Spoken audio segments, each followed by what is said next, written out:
Halo, saya Ardo Farizal Limi ingin menjelaskan database dan SQL untuk mata kuliah pengantar basis data 2016. Yang pertama, poin pertama yang akan saya jelaskan adalah database. Sebelumnya kita lihat backgroundnya Instagram. Kita bisa melihat aplikasi Instagram, bagaimana aplikasi ini menyimpan foto dan video yang ada, begitu dengan YouTube, bagaimana menyimpan video yang ratusan bahkan jutaan video di websitenya. Ya, semua menggunakan database. Instagram, YouTube, bukan software dan hardware juga, laptop kita, smartphone, semua menggunakan database. Ya, kita akan masuk ke terminologi. Data bentuk jamak dari datum, merupakan catatan atas kumpulan fakta, contoh nama, tinggi badan, dan berat badan. Sekarang apa itu database? Yaitu kumpulan data yang saling berhubungan, yang disimpan dan dikelola secara sistematis. Bagaimana cara mengelolanya? Tentunya dibutuhkan suatu aplikasi atau software. Kita tahu data selalu dicatat atau disusun secara random atau tidak beraturan. Oleh karena itu, kita memerlukan aplikasi Database Management System atau dikenal dengan Sistem Manajemen Basis Data atau SMDB. Apakah yang dimaksud Sistem Manajemen Basis Data? Yaitu suatu software atau perangkat lunak yang dirancang untuk mengelola suatu basis data dan menjalankan operasi terhadap data yang diminta banyak pengguna. Ya, selanjutnya saya akan menjelaskan contoh penerapan sistem manajemen basis data di kehidupan.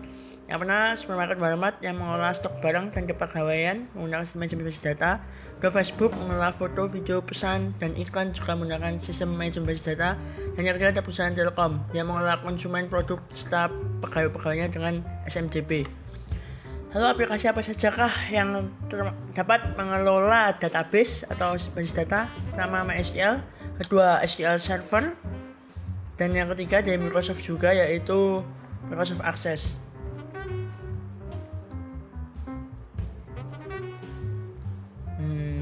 Tahukah Anda aplikasi apa yang digunakan atau bahasa apa yang digunakan dalam mengelola sistem manajemen basis data? Jawabannya adalah SQL, Structured Query Language. Dan yang akan kita pelajari di sesi selanjutnya. Sebenarnya kita mengenal terminologinya dulu. Terdiri dari baris dan kolom. Kolom disebut atribut dan baris disebut tabel. Isi dari kolom disebut domain dan jumlah dari tabel disebut cardinality, jumlah dari kolom disebut degree. Semuanya di dalam relasi atau tabel. Relasi adalah kumpulan atribut dan tabel atau kumpulan baris dan kolom.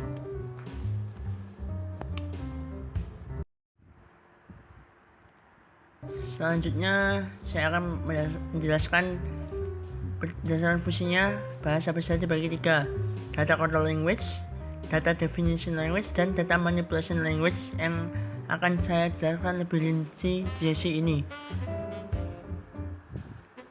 4 perintah query dalam data manipulation language. Select untuk memilih data atau record. Kedua, insert untuk menambahkan data atau record dalam tabel. Dan yang ketiga, update untuk merubah isi data atau record. Dan yang keempat, delete untuk menghapus data atau record. Contoh soal query dalam Access. Saya memilih sebuah tabel karyawan berisi punya kolom nama, departemen, dan keahlian.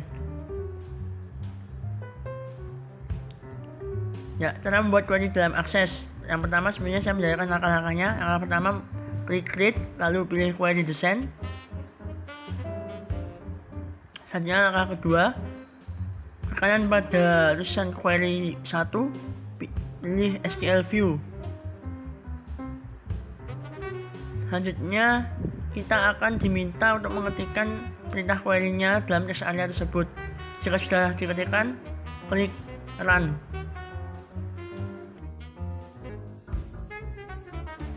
Ya, saya akan menjelaskan perintah query yang pertama, yaitu insert. Saya menambahkan data atau record nama alumni Departemen Kreatif kalian desain dan tabel karyawan. Sintaksnya adalah sebagai berikut. Insert into nama tabel, values-nya sesuai dengan nama kolomnya. Karena tipenya string, ya kita masukkan saja. Ya, sudah tertambahkan di tabel. Itu hasil query-nya. Yang kedua adalah select. Saya menambahkan kolom nama saja dan departemen saja dari tabel karyawan. Sintaksnya sebagai berikut. Select nama kolomnya, nama dan departemen from nama tabelnya. Ya, sudah terlihat nama dan departemen semuanya tertampilkan. Untuk select. Ketiga adalah update. Saya ingin mengubah isi tabel di kolom nama yang berisi Siti. Dengan ketentuan tabelnya itu berisi dan diubah Siti Humairoh.